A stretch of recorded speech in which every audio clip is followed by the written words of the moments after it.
The Falcons got some much needed payback against the New Orleans Saints with a historic rushing day in Week 12. You are Locked On Falcons, your daily Atlanta Falcons podcast. Part of the Locked On Podcast Network, your team every day.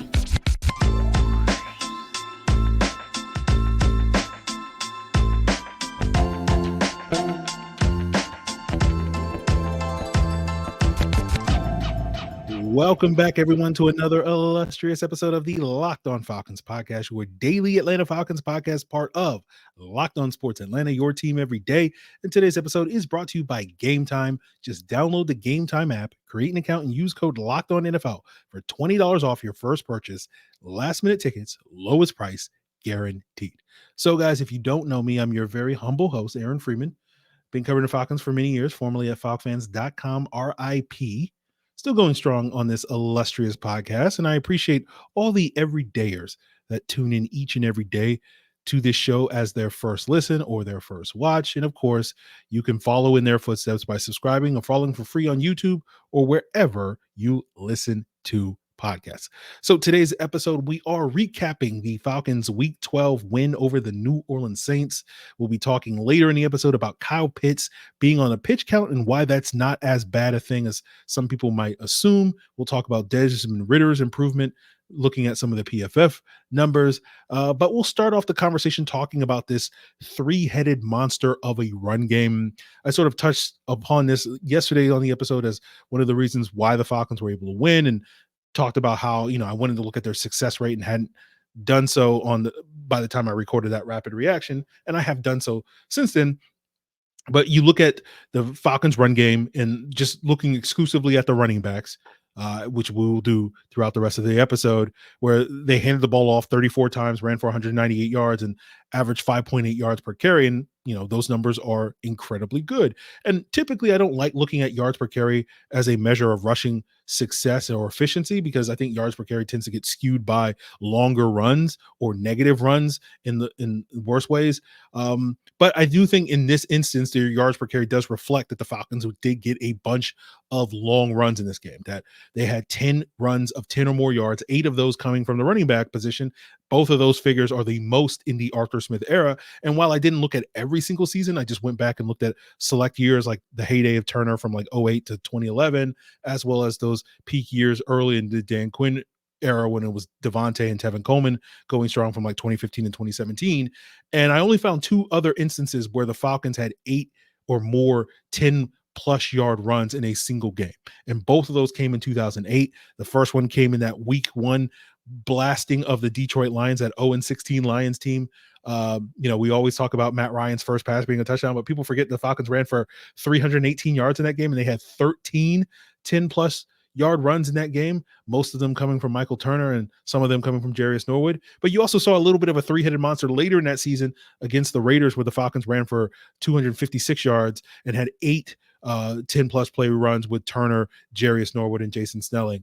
So overall, to have that type of performance that we haven't really seen from the Falcons running game, at least based off of my superficial research, in like 15 years, would qualify as a sort of historic day for the Falcons. But getting back to the rushing efficiency, where we talk about, their success rate, right? Where their success rate was 65% in this game.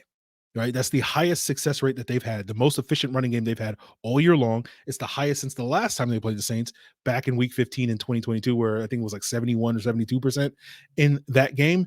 But this was a game from an efficiency standpoint where we've seen the Falcons rack up yards this season in various games, but this was a game that was very reminiscent of several games that they had, not only against the Saints, but previously in that 2022 season from an efficiency standpoint, where they had 7 games last year where they had a success rate of 65% or higher last year, right? That was one of the reasons why this running game was so dominant, right?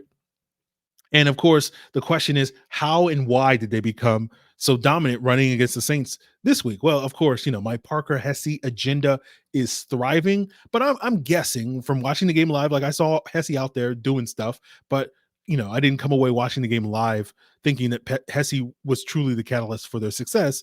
And I'm expecting when I turn on the film tomorrow that won't be the case. It'll be him. It'll be Michael Pruitt, but you'll also see the offensive line blocking well. And I think that's probably going to be what is the catalyst that, we've talked before on this podcast all throughout the season that why is the Falcons offensive line or why is the Falcons run game taking a step back this year? And it is owed to their offensive line taking a step back. And I've heard this lazy narrative throughout the season of like, oh, defenses are keying on the Falcons run game and that's why they can't run the football. And it's like, that's the dumbest take I've ever heard, because it's as if teams weren't keying on the Falcons running game last year. Like teams were like, oh my God, the Falcons are running the football. We didn't even know, like teams were keying on the run game last year, but it didn't matter because the Falcons were going out there and still able to run the ball down team's throat, because running the football is an execution-based exercise, right? It's about grit. It's about determination, toughness, blood, sweat, tears, grass stains, all that stuff that we marvel about football being, for 70 out of the last 100 years or whatever it is, that's what the run game is. And the Falcons haven't been able to execute that.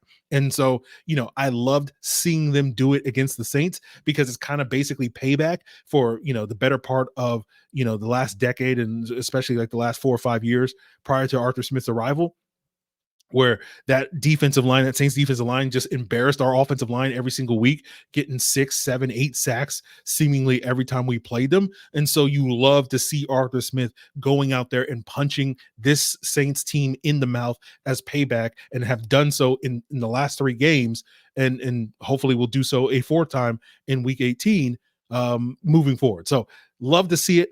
And of course, as I've discussed many times, like I think this raises the floor for the Falcons offense moving forward. If they can run the ball effectively in the ways that they did on Sunday, that is going to be a positive outcome for this run game the rest of the season, right? It was the whole promise of this season, where part of the reason why we weren't that worried about the quarterback position with Desmond Ridder and company going into the season, because we had this, expectation that they could run the football effectively, maybe not as effectively, but pretty effectively, similar to this every single week, like they did last year for most games. And even if Ridder wasn't the guy, it was like, well, we can just plug and get someone who's competent, and that's a playoff team. And if we get someone who's actually good at the quarterback position with this relatively high floor that the run game gives us, now all of a sudden, maybe we're actually a team that can get out of the first round of the playoffs and be a legit contender, all that stuff and more. So, quarterback conversation will get punted to a future date. But the hope is that we can continue to see more of this run game moving forward for the Falcons. And we saw it against the Saints, but you got to do it again, right? And it's going to be a challenge next week against the Jets, right? We talked with Charles McDonald last week of Yahoo Sports about wanting to see Matthew Bergeron stat games. Well, guess what? Matthew Bergeron had his highest graded game, according to PFF, of his career against the Saints, right? And I'm looking forward to watching the film of him, actually being an impact run blocker for basically the first time this season.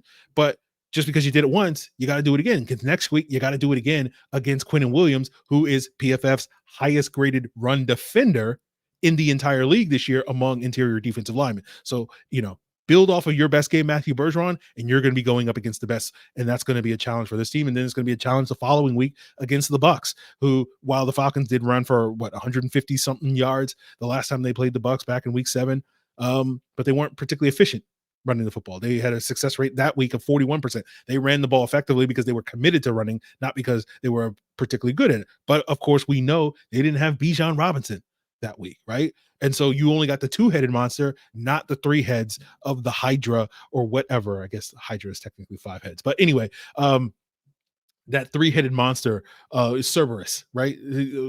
Correct me on my Greek mythology, right? The 3-headed dog in Tartarus is Cerberus, right? So that's what the Falcons are hoping to have come the Bucs, but that is going to be their challenge in the coming weeks. And if they can answer that challenge and respond to that challenge, it raises the floor for this offense. Later in the episode, we'll talk a little bit more about, how that impacts the play action passing game. But, we want to see more of this running game and the success on offense. People also want to see more of Kyle Pitts, but Pitts is seemingly on the pitch count. But we're going to break down as we continue today's episode why that isn't necessarily as bad a thing as you think. And in fact, less snaps that Pitts gets, seemingly, the better he plays. We'll break it down.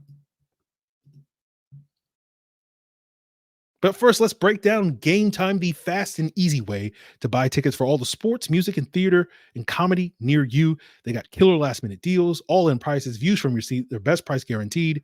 It's taking the guesswork out of buying tickets. You want a view from your seat, you can see it before you buy so you know exactly what to expect. Their all in prices mean that you're not going to get slapped with hidden fees. You can buy tickets right up to the start of the event, and their Game Time guarantee always gets you the best price. If you find tickets in the same section or row for less, right, they'll credit you 110% the difference. So take the guesswork out of buying tickets with Game Time by downloading the Game Time app, create an account, and use code LOCKEDONNFL for a $20 off your first purchase.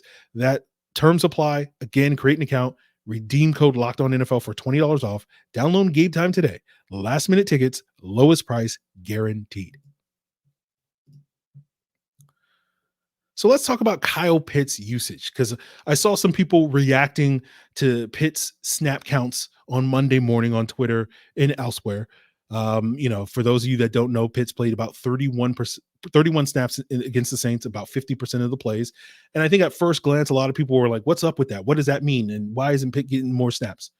And, this isn't me necessarily calling out individuals. I've joked before in the past, but it's true. Like when one person says a thing, I go like, oh, that's weird that one person has that one random opinion. And then when two people say it, I'm like, oh, that's even weirder that two people have this one random opinion. But then when I see a third person say a thing, I'm like, oh, now this is a thing, right? And I have to don the cape and be the narrative buster, which is my superhero alter ego. But, I think the simple explanation for why Pitts' snaps were relatively low was the Falcons' game plan was committed to running the football. And we saw Kyle Pitts, especially against the Vikings and Cardinals in recent weeks, struggle as a blocker in a game where the Falcons are running the ball on 65% of their offensive plays, reducing the workload of a guy that too often in recent weeks has been a liability as a run blocker totally makes sense. Now, what's also notable is you look at the PFF data, Pitts only spent 3 snaps in line as a blocker in this game. That's the lowest number of inline snaps he's had in any game of his career. So roughly over 90% of his snaps against the Saints came as a quote unquote wide receiver, whether he was lined up in the slot or out wide. And again, that makes sense given you don't necessarily want to put Pitts in line, even if he's spending about half of his snaps run blocking, going up against Cam Jordan and other Saints defensive linemen. That's not necessarily a good strategy. So I don't think there's much to read into Pitts' low snap counts other than that, but I started doing some digging, right? And, I think the question is, okay, well, if, the run game is one thing, Aaron, but still Pitts should be getting more opportunities as a pass catcher. He's getting barely more opportunities as a pass catcher than Kadero Hodge and Scotty Miller and some of these other guys in this game. And that shouldn't be the case. So, again, according to PFF, 16 of Pitts' 31 snaps, he was asked to run a route. So you look at the 24 times the Falcons had an opportunity to throw it the football, right? 24 pass plays where he could have ran a route. That basically means that Pitts ran a route on 67% of their pass plays. And we'll call that the opportunity rate, right? The percentage of pass plays where he got an opportunity to run a route. So theoretically, he could have gotten the opportunity to get the ball in those situations. And that 67% opportunity rate is right in line with what he has been the last 2 months, but we'll circle back to that point later. And you look at that 67% opportunity rate and you compare it to other elite tight ends like Travis Kelce and George Kittle, right? This past week, both of those guys had an opportunity rate in week 12 of 82%. And if you look at Kittle's, I didn't go back through all their games, but a lot of games, Kittle's number is even higher than that. It's closer to 90%, if not higher.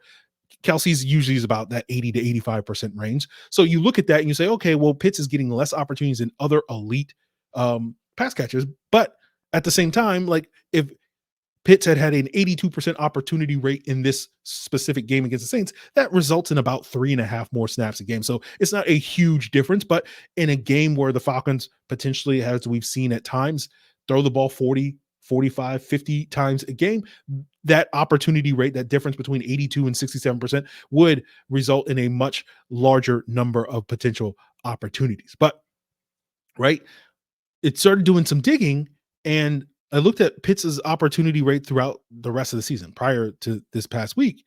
And early in the season, he had a comparable opportunity rate to what Kelce and Kittle get, right? That if you look at, the first 4 games, every single game, Pitts had an opportunity rate over 80%. his combined opportunity rate through those 4 games was 87%. So roughly on par with what you would typically see from Kelsey or Kittle, right? And what stands out about that 4-game span, those first 4 games of the season, is that also coincided with the 4-game span where everybody was constantly complaining about, why isn't Kyle Pitts getting the football? And then starting in week 5, the Falcons lowered his opportunity rate to under 70%, right? And has remained there pretty much every game since, other than I think the Washington game where it was like 76% or something, right? And you look at his combined opportunity rate over the last 7 games, it's 66%. So right in line with what he was in the Saints game. But what stands out is that Houston game where he had basically started being on a pitch count, relatively speaking, to what he was early in the season. You started to see Pitts' production get a boost, right? Now you look at targets, right? First 4 games versus the last 7 games. Targets, not a whole lot of difference. 5.3 targets per game in the first 4 weeks versus 5.6 over the last 7 weeks. But given that he's getting a lower number of snaps, he's actually being targeted more per snap over the last 7 games than he was in the first 4 games. So if you just look at it, the number of snaps, the number of snaps where he ran a route and he was actually targeted, he was only targeted on about 16% of his opportunities in the first 4 games. And it's increased to 22% over the last 7. Then you also look at he's doing more with those targets by catching a higher percentage of them since being on the pitch count. First 4 games, a catch rate of 52%. Last 7, it's 67%, which is much higher than his rookie year catch rate, which was 62%. And then he's also getting more yards per catch than he was earlier in the season. First 4 games, that was 11 yards per reception. The last 7 games, 12.3 yards per reception. So if you're not following, basically what I'm telling you is the Falcons have put Kyle Pitts on a quote unquote pitch count by lowering his opportunity rate from 87% down to 67% or 66%. I'm sorry.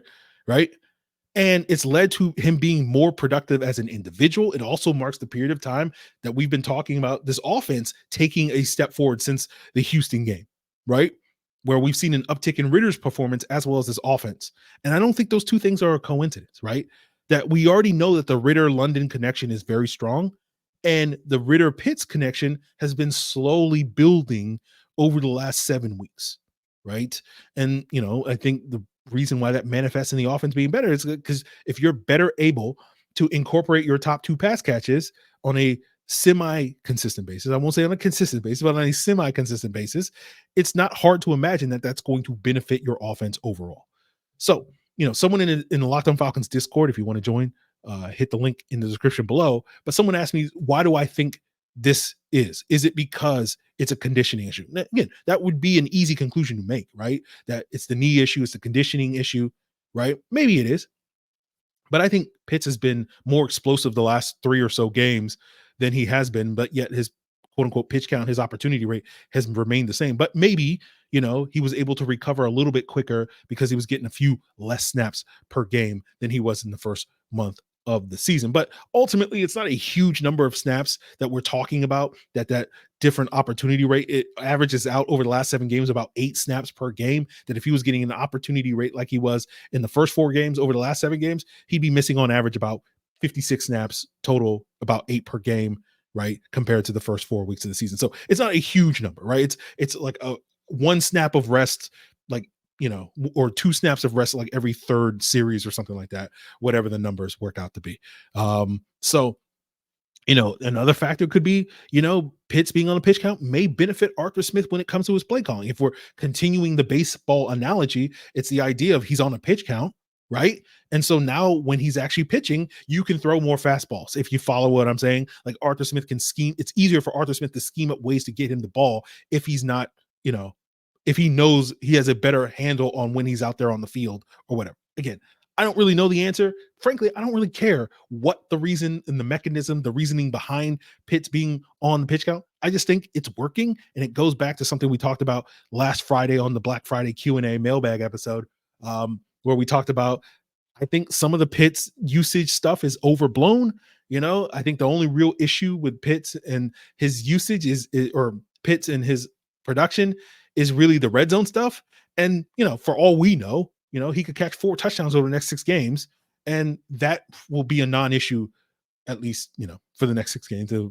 go back to being another issue next year, when the fantasy football community is sitting here, doing the thing, doing what they do. But we'll just sort of have to see how that all goes, guys. But we'll talk more about Ridder's numbers when it comes to how the PFF numbers impact our perception of Ridder's performance, and we'll break all that down, guys, to wrap up today's Locked On Falcons.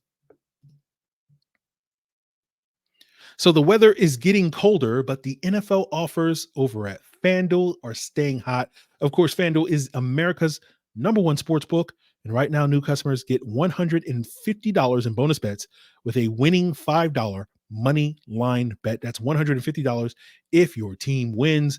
And you guys we've been saying for weeks, hey, you don't have to bet on the Atlanta Falcons because FanDuel doesn't know that they're your team, but maybe you feel a little bit better about betting on the Atlanta Falcons, now that they've coming off of this exhilarating win against their hated rivals. And whether it's money line, which are straight up bets, or the spread, player props, over unders, FanDuel has it all. If you want to bet the spread for this upcoming Jets game, -3, the Falcons are favored by 3 points on the road against the Jets, and the Tim Boyle led Jets. I'm feeling frisky about taking the under 34.5 points, right? I'm leaning towards the under on this being a low scoring affair. So whether you agree with me or disagree with me, go to fanduel.com/lockedon and you can get started with America's #1 sportsbook. FanDuel is an official partner of the NFL. So we're going to wrap up today's episode talking about a couple of interesting stats I saw at PFF, when we don't have a guest on these Monday episodes or Tuesday episodes, I guess, when most of you guys are checking this out Monday evening on YouTube, tend to see some PFF numbers, and if certain things jump out, and so something jumped out to me. And I know a lot of people are still skeptical of Ridder, understandably, right? They're just focused on the turnovers, and again, I can get it, right? Those turnovers were problematic, they remain problematic, and we're just hoping that eventually they will stop, right? It's one of those things that eventually, turnovers are so, I don't want to say luck, but as far as we understand it, turnovers are relatively random, right? And so randomness is essentially luck based in that regard. And so you just kind of hope that eventually the luck will turn in your favor when it comes to Desmond Ridder. But I did think there was 2 stats that kind of stood out to me looking at the PFF numbers. And it goes back to something that we've talked about with Desmond Ridder going back a week ago when we did our sort of bye-week breakdown. And we talked about how Ridder has not been as effective against pressure this year as he was the previous year when he was PFF's highest graded quarterback under pressure for those 4 starts that he had last year. And then you look at this week against the Saints, he was the 3rd least pressured quarterback in the NFL this past week in week 12, at least, minus the Monday night game, right? And he earned the 4th highest grade under pressure, passing grade under pressure this past week. So we saw more of and we saw that with Desmond Ridder being able to create with his legs, watching the film, but also making some throws like that, dime he threw to Bijan Robinson for the touchdown with pressure in his face. So that was more like the Desmond Ridder that we saw sporadically last year, and hopefully we'll get more of that. And that's, again, another sign that Ridder is showing improvement, and that's why, not to sit here and ignore the turnovers, but it's like, those are things like being able to handle pressure is not something that is like random, is basically what I'm trying to say. Like the turnovers are more random. Like that's something that can just turn off one day. And like you not being good under pressure is not something that I think you can just flip a switch and turn off. Right. So that's something to look forward to, focusing on the positive. The other thing that stood out to me was looking at the play action passing. 46% of Desmond Ridder's dropbacks in this game were play action passing, which is very similar to the play action passing rate that we saw under Marcus Mariota last year, which was 44%, which was the highest in the NFL during the regular season last season. And it resulted in the Falcons were rewarded, I guess you could say, with a very productive play action passing game this past week, according to PFF, with Ridder averaging 11.5 yards per attempt on play action passes, which was the 6th highest in the NFL among week 12 starters. And he had an 87 passing grade, which was the 5th highest on play action passing, right, this past weekend. And you compare that to what the numbers were for his first 9 starts, or whatever, and his play action passing rate was only 27th, or it was only 27%, which was still like top 5. It was like the 5th highest among starters, but far below what we saw this past Sunday, right? And he was averaging about 7.9 yards per attempt, which was 23rd during that span leading up to this week. And then his passer rating was, or his passer grade, according to PFF, with play action was 62, which was 28th. So that was one of the things that we were not getting the same success with the play action passing game with Desmond Ridder during the first half of the season as we were getting with Marcus Mariota last year. And that was even true in the latter half of the season, where the play action passing game wasn't this super productive thing in those final 4 starts this year. So hopefully we'll get more of this, because again, that was the one thing that you would sit there and say that Mariota was much more comfortable doing, which was being able to generate some of these plays off of play action. And so I look forward to watching the film tomorrow to see sort of if the Falcons were doing some schematic things differently that led to their success with the play action passing against the Saints, or was it just a classic example of the old tried and true, hey, if you can run the ball successfully, it's going to open up the passing game a lot more. And we know that league-wide data suggests that rushing success and play action passing doesn't correlate as strongly as a lot of people tend to assume it does, or believe it does. You know, it's the notion that you need to establish the run in order to open up the play action passing game. And there's a lot of data that tells you that you don't need to establish a run really at all. And it's, you know, Falcon fans should know this, because Matt Ryan was a very efficient and effective play action passing quarterback for many years, despite playing in an offense that couldn't run the football effectively. You know, but maybe we'll see what, you know, what conclusions I may have on the film tomorrow. You know, maybe Arthur Smith is a little different, right? Maybe Arthur Smith is a little bit more quote unquote basic when it comes to that stuff. And his offense does seem to correlate better with the play action passing. Again, that's maybe one of the reasons why, you know, the run game was so efficient under Mariota, and it led to, you know, the play action passing success, and it was a little less efficient under Ridder, although, you know, with that Saints game, they were dominant in that game. But last year, I'm talking about 2022. But, you know, maybe those two things are much more related in the Arthur Smith offense than they are for league-wide. Maybe his offense is bucking league-wide trends. So that will be something I'll be eagerly looking at when I watch the film tomorrow. But if you are looking to get those insights, of course, continue to make Locked On Falcons your first listen tomorrow. And of course, if you want to get access to the extended all 22 review, where we may be talking about offensive line play or play action passing plays or whatever, again, we'll see what the film says, and we'll see what I come up with, where I usually look at, you know, anywhere between 10 and 30 plays in high definition HD video, you know, on those extended all 22 reviews. And you can get access to that by becoming a Locked On Falcons Insider. Hit the link in the description below at joinsubtext.com/LockedOnFalcons.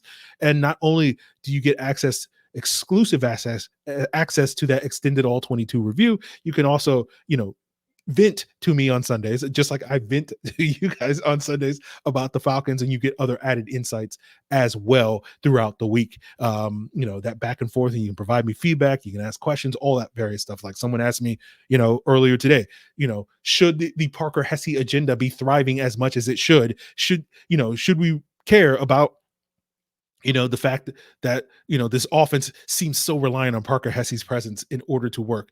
And, you know, I'm not going to share with you my answer. That's an exclusive to the Locked On Falcons Insider. But those types of insights are the things that you can gain by joining that link in the description below. So that is what's on the table for tomorrow. We'll continue here, guys, here on Locked On Falcons. And of course, I should plug the Locked On Sports Today 24/7 streaming channel. Locked On is a innovator and an icon by starting the first ever 24/7 streaming channel. Locked On Sports Today has got you covered with all the leagues, you know, all the national shows and all that stuff.